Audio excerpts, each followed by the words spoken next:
Pasca COVID-19 menyebabkan perusahaan mikro, kecil dan sederhana PMKS terpaksa melalui pelbagai kesukaran termasuk menanggung kerugian sehingga ada yang terpaksa menjual harta yang dimiliki untuk menampung perbelanjaan atau hutang bagi mengekalkan perniagaan sedia ada. Ini ditambah pula dengan bencana alam seperti banjir yang memberi impak besar kepada mereka. Mengambil kira situasi berkenaan, setiap usahawan perlu memiliki persediaan awal untuk berhadapan dengan sebarang kemungkinan dalam perniagaan dan juga sebagai dorongan pada masa hadapan. Pengurusan kewangan mikro, topik yang akan dibincangkan dalam Ringgit Biz seketika nanti. Pastikan anda terus setia bersama saya, Akmal Hafiz Ruslan untuk 30 minit yang berikutnya.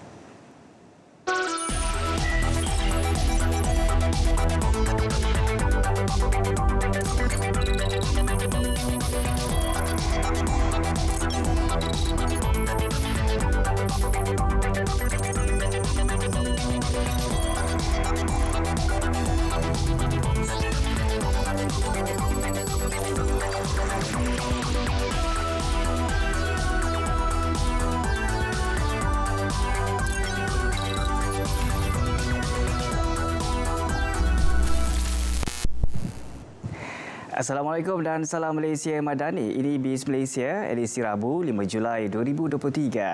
Terima kasih kepada anda yang setia bersama kami di saluran berita RTM dan di TV1.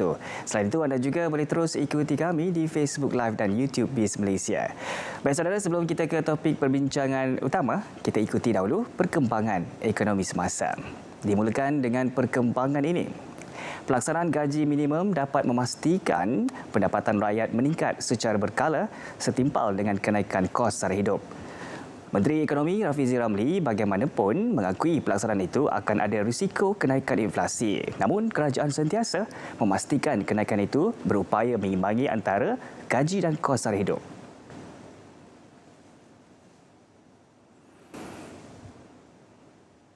As a government, we have to strike a balance, and the balance is making sure that kita ada gradual increase in salary, sebahagiannya melalui gaji minimum. Kita berharap sebahagiannya juga melalui dasar gaji progresif yang kita akan bentangkan nanti, dan itu akan mengimbangilah walaupun ada risiko inflasi.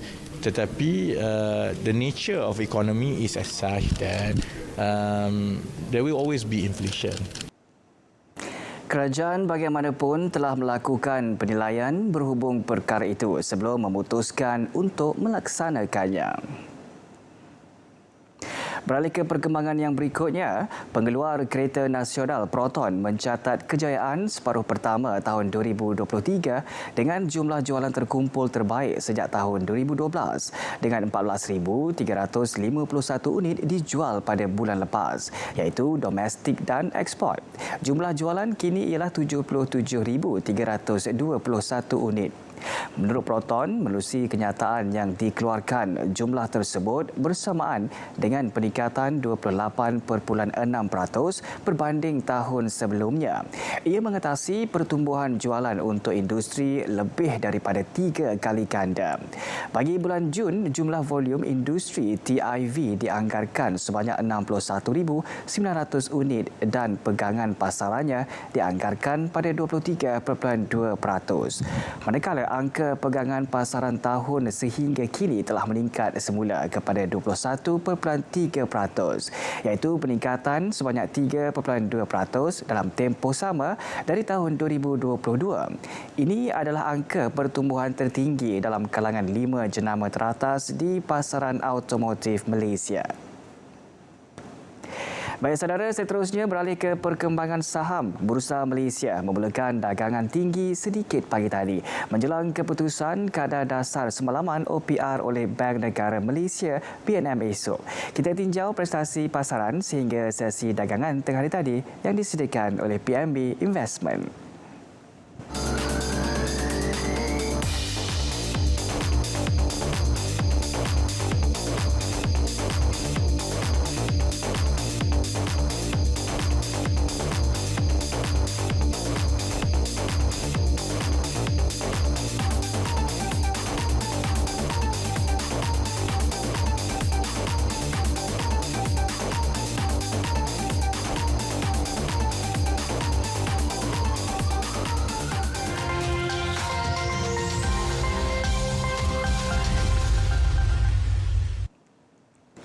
Baik saudara, seperti biasa setiap Rabu kami akan bawakan kepada anda segmen Ringgit Biz untuk sama-sama kita lihat semula pengurusan terbaik kewangan peribadi dan topik-topik yang menyentuh nilai ringgit anda. Topik yang akan kami bawakan pada petang ini, pengurusan keuangan mikro. Tapi sebelum itu, kita ikuti dahulu apa kata anda untuk topik perbincangan pada petang ini.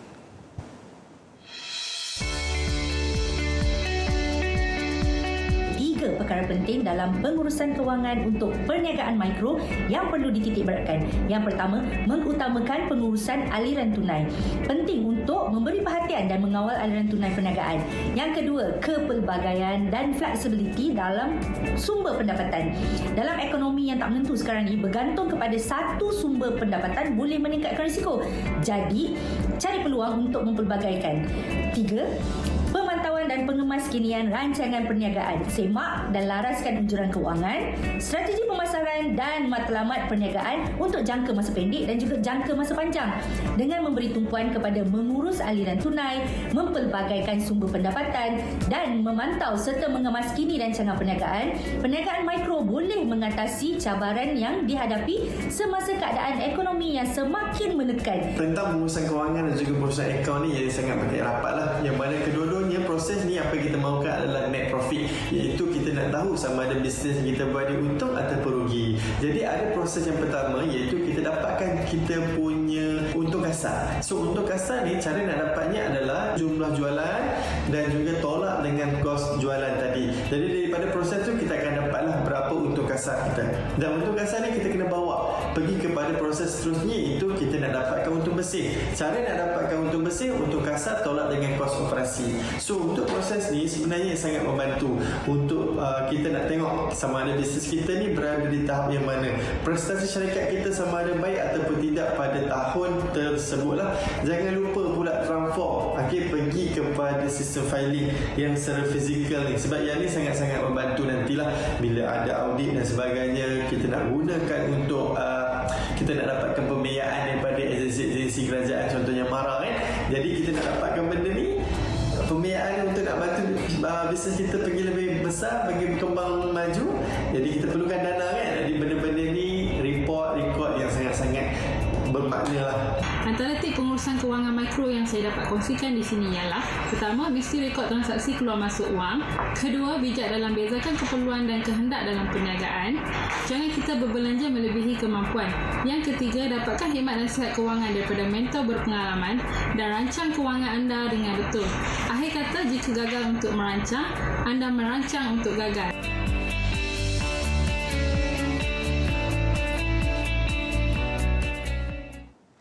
Baik, itu kata mereka bagaimana menguruskan keuangan mikro ataupun perniagaan. Dan saudara, seorang usahawan itu perlu mempunyai ilmu pengetahuan tentang pengurusan keuangan perniagaan yang baik. Daripada kajian sebelum ini, tahap pengurusan keuangan dalam kalangan PMKS berada pada tahap yang sederhana. Hal ini menunjukkan bahawa usahawan terlibat memerlukan pendedahan dan kesedaran secara berterusan bagi menguruskan keuangan perniagaan, terutamanya untuk mengira bajet dan membuat keputusan keuangan. Untuk mengupas dengan lebih lanjut tentang topik pengurusan keuangan mikro, kita bersama dengan tetamu undangan yang telah pun bersiap sedia di studio ketika ini. Kita bersama dengan Koordinator Penyelidikan dan Inovasi Institut Penyelidikan Perakaunan Universiti Teknologi MARA UiTM Shah Alam, Dr. Farah Aida Ahmad Nazri. Assalamualaikum, Doktor. Waalaikumsalam. Apa khabar, Doktor? Alhamdulillah, sihat. Alhamdulillah. Baik, Doktor. Terima kasih kerana bersama dengan BIS Malaysia pada petang ini. Terima kasih juga atas jemputan. Baik, satu topik yang kita perlu cakna tentang bagaimana pengurusan keuangan terutama sekali kepada usahawan mikro, usahawan kecil ini.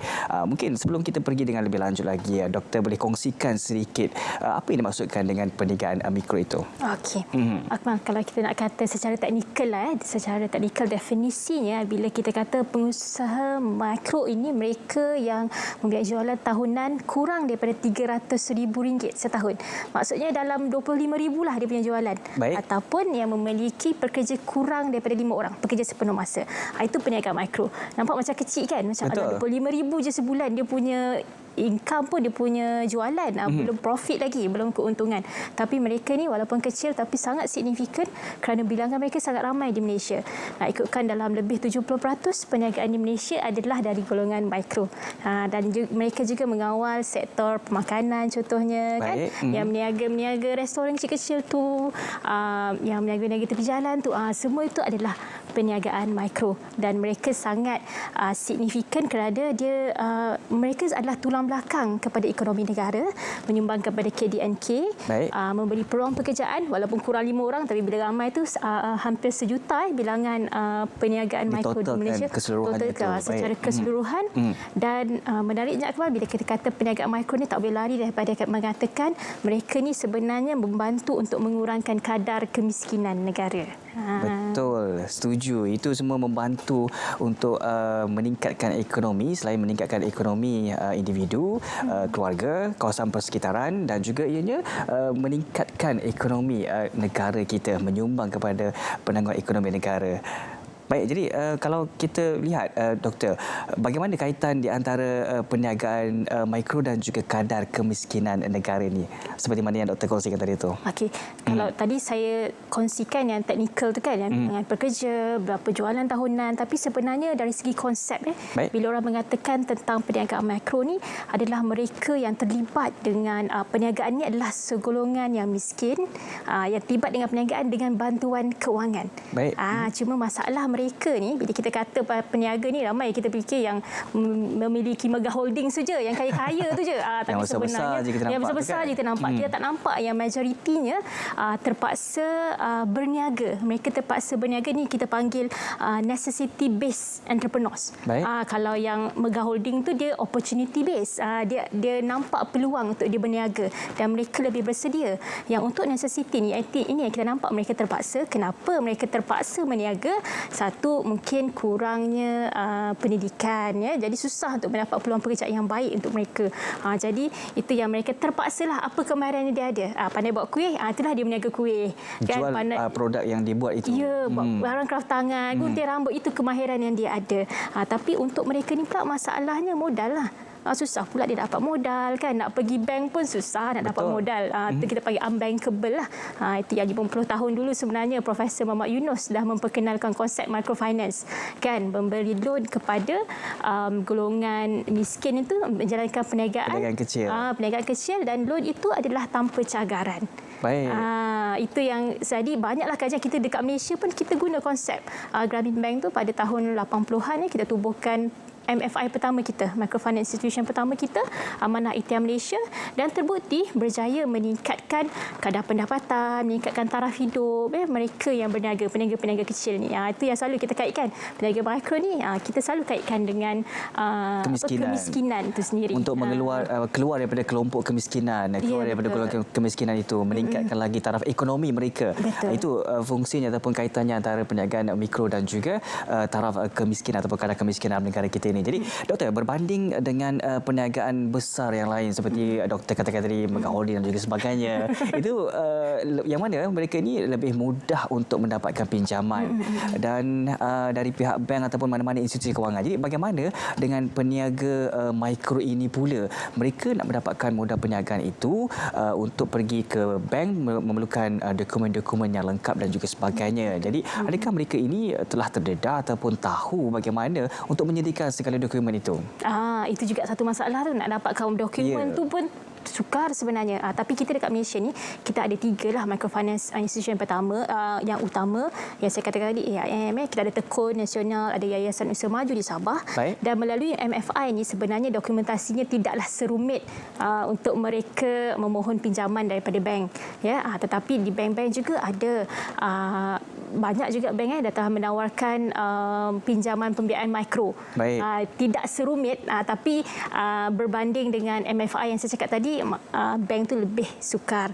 Dan kita juga sebenarnya untuk pengetahuan, kalau adalah peniaga yang menonton kita pada pagi ini, tengah hari ini, kita bawa banyak juga program-program keusahanan di bawah kerajaan negeri kan, di bawah agensi kerajaan MARA, ada daripada SME Corp, malah pusat zakat juga turut memberi bantuan modal kepada kepada asnaf yang layak, terutamanya mereka yang masih ada tulang empat kerat ni lah, yang masih boleh bekerja. Boleh berusaha. Jadi daripada bagi bantuan zakat bulanan macam tu, baik bagi bantuan modal perniagaan, jadi mereka boleh berniaga kan, dan meningkatkan taraf hidup mereka. Tadi tak adalah setiap bulan tu, tapi masalah dokumentasi tu memanglah selalu. Sebab itulah ramai yang dia akan pergi pusat zakat dulu kan, tak complicated sangatlah dekat situ. Baik, jadi itulah yang kita katakan macam lebih baik kita memberikan joran daripada memberikan ikan. Setuju. Supaya boleh meneruskan kehidupan, kelangsungan hidup itu dapat diteruskan dalam tempoh yang sangat panjang. Betul. Jadi kalau kita tengok doktor, daripada mungkin untuk ke pusat zakat dan juga sebagainya itu mendapatkan modal perniagaan. Bagaimana mereka menyediakan dokumentasi perniagaan ini supaya mereka lebih bersedia untuk melaksanakan perniagaan, walaupun peniaga kecil ini dikatakan mungkin sedikit-sedikit sahaja, mungkin boleh lupakan perkara-perkara yang tidak penting, tapi sebenarnya daripada situ untuk mengajar mereka untuk melaksanakan perniagaan lebih besar. Bagaimana untuk kesedaran kepada mereka tu? Okey, yang penting sebenarnya untuk mereka, walaupun sekecil mana pun perniagaan mereka, rekod tu sangat penting. Rekod perniagaan itu, duit masuk, duit keluar, siapa yang berhutang dengan kita berhutang dengan siapa, itu perlu lengkap. Bila itu lengkap, dan of course perniagaan ni kalau siapa yang layak dah kena bayar tax pula dekat situ kan, bayar cukai. Betul. Jadi penyediaan dokumen tu sebenarnya apa yang penting dari asasnya adalah rekod. Transaksi perakaunan tu kena komplit, walaupun kita tak jangkalah perniagaan mikro ni ada imbangan duga, ada penyata kewangan yang lengkap. Pasti betul. Tidak. Tapi sekurang-kurangnya bila merekod itu, mereka faham adakah sebenarnya mereka mencatat keuntungan atau kerugian. Sebab sering kali bila saya berjumpa dengan peniaga mikro ni, kan, bila kita tanya pasal keuntungan ni, jawapan dia apa yang adalah dalam poket itu keuntungan dia. Dia agak-agak aja. Dia agak-agak aja. Tak betul sebenarnya tu. Tak betul lah. Dia nak kira untung rugi tu kan ada cara dia kan, berapa dia punya jualan dia, tolak pula dengan kos. Tapi dia ni tak fikir kos tu. Dia fikir jualan je. Keuntungan jualan. Dia bagi dia jualan sama, keuntungan sama dengan jualan. Padahal tak benar. Sebab itulah bila saya tanya juga, dia tak kira dia punya gaji sendiri. Padahal dia yang bekerja. Peruntukan gaji dan juga sebagainya. Betul. Jadi kesedaran itu sangat penting. Jadi bila tak ada dokumen-dokumen ni, terutama bila mereka nak mengembangkan perniagaan itu, jadi sukarlah nak dapatkan pinjaman kan, ke bank dan sebagainya. Saya setuju doktor. Saya seronok juga sebab kalau kita kaitkan dengan pengurusan keuangan ni, untuk mencatatkan apa segala perbelanjaan keuangan kita, dia sebenarnya berkaitan dengan individu. Setiap individu itu perlu untuk mencatat segala perbelanjaan untuk kita melihat sendiri keuangan kita. Jadi kalau kita nak bercakap tentang perniagaan mikro ini juga penting. Baik. Jadi kalau kita lihat pula doktor, bagaimana dengan platform crowdfunding untuk peniaga mikro ini? Bolehkah peniaga mikro ini menerima dana dari masyarakat awam?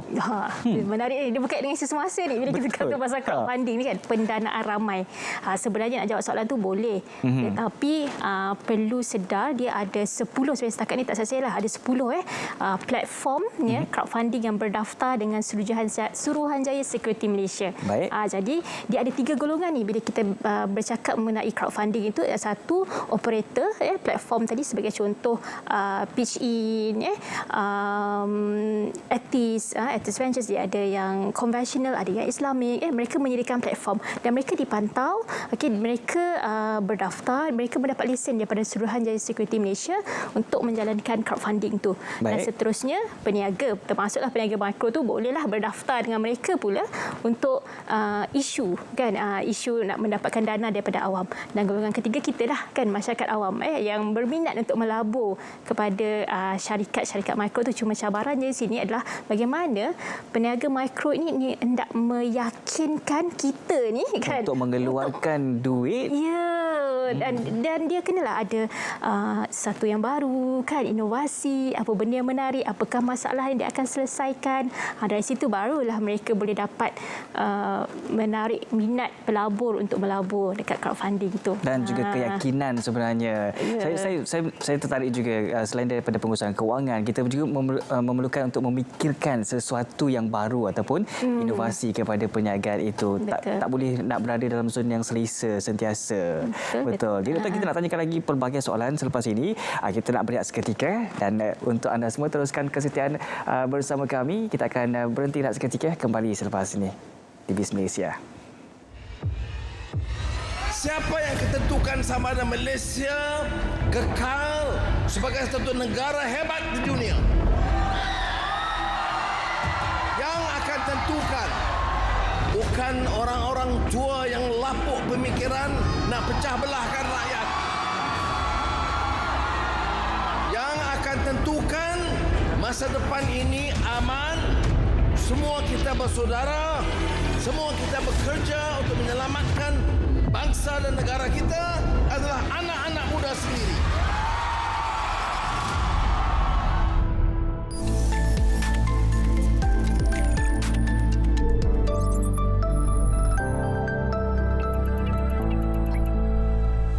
Kesejahteraan kewangan ialah tahap kesihatan semasa kewangan anda. Adakah anda mampu untuk memenuhi tanggungjawab kewangan semasa? Adakah anda mampu untuk berdepan dengan kecemasan? Adakah anda mampu untuk bersara dengan selesa? Adakah anda mampu untuk mempunyai kehidupan yang berkualiti?